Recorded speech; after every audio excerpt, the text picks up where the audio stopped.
All right, Robert. So today I want to talk to you about something that's that sounds kind of scary, but it's called termination.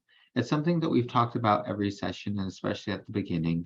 I'm sure it's no surprise to you that as you progressed in your therapy, that eventually it would come to an end. Also, I want to remind you that you're welcome to ask me any questions and make any comments that you have. All right. Okay.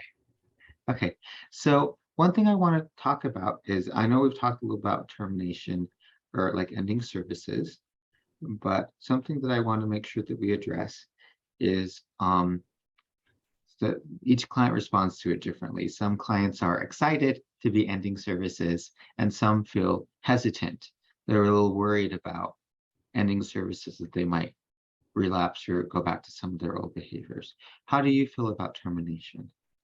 I'm nervous. The word termination makes me nervous about the services ending.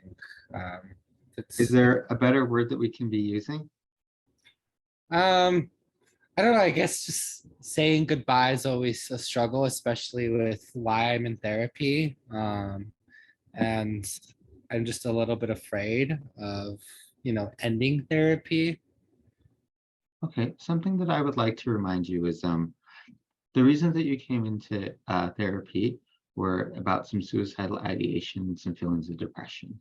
When we went over your goals last session, you had mentioned that you haven't had any self-harming incidents or really a lot of ideation for a couple of months, and that your depression seems to be you've been having more thoughts of positivity, and you've been able to like go to work and interact with Yeah. people socially. Is that continuing to be the same? Yeah, of course. Yeah, it has been. I'm just afraid possible thoughts coming back. Right.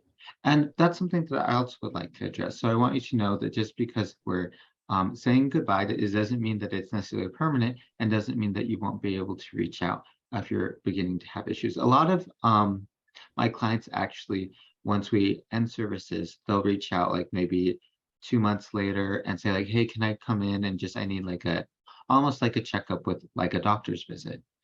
I see my clients probably like once a year, once they really made a lot more progress. So I don't want you to think that it's like never going to happen again or like you're never going to need help again. Because a lot of times it's like, think of it like a physical ailment, right? Like if you have bad knees and you have a surgery, you're probably pretty good, but every year you might need a checkup, something like that, right?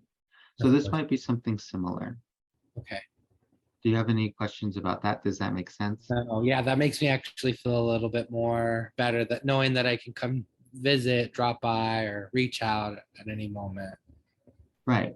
And I'd be a little concerned if you didn't at least every once in a while, just to like get some more feedback, make sure you're on the right path. And by right path, I mean the path for you. Of course. Yeah. Okay. So one more thing that I would like to address is um do you who are some of the support people that you can reach out to? I know that you and I talked about the crisis hotline. Is that something that you'd be comfortable reaching out to? Yeah, no, definitely. I think we've done some really good therapy sessions together, and I definitely think that with the skills that I've been able to develop with you, it would not be, definitely a resource that I can reach out to. I also have family, friends. They're very aware. I've been open with them about my suicidal ideations and me going to therapy, and they've been a really great support system as well. And I check up on them, they check up on me, and it's been a good experience. Okay. So, how do you feel about saying goodbye at this point? Do you feel the same as at the beginning of the session, less or more, or something else? I feel a little bit more comfortable now, for sure, ready, knowing that I still have, this as a resource. Right. And here's the thing is that you've really made so much progress. I have every confidence you'll continue to do well. So, make sure that you carry that with you as well. Of course. Thank you. Okay. And then you know how to get in contact with me if anything comes up. I can email you or call you your office phone, right? Right. I would probably respond better to an email because I'm not always in the office. Okay. So yeah, email's a good one for sure, just to schedule something. And if it's something more immediate, I would reach out to the hotline. And then if Okay. it's you're having a lot of feelings and you're wanting to talk to someone, I would reach out to your friends and your family. So the Right. thing is that it's not that you're no longer going to have any resources. It really is a positive step Yeah. that Yeah. you've made some Definitely. progress. Yeah. Okay, I'm kind so of go excited. ahead. Is there anything else? No, I'm actually kind of excited for this next journey in life. Yeah, I'm excited for you too. Thanks for meeting with me, Robert. Yeah. Thank you so much, Lise.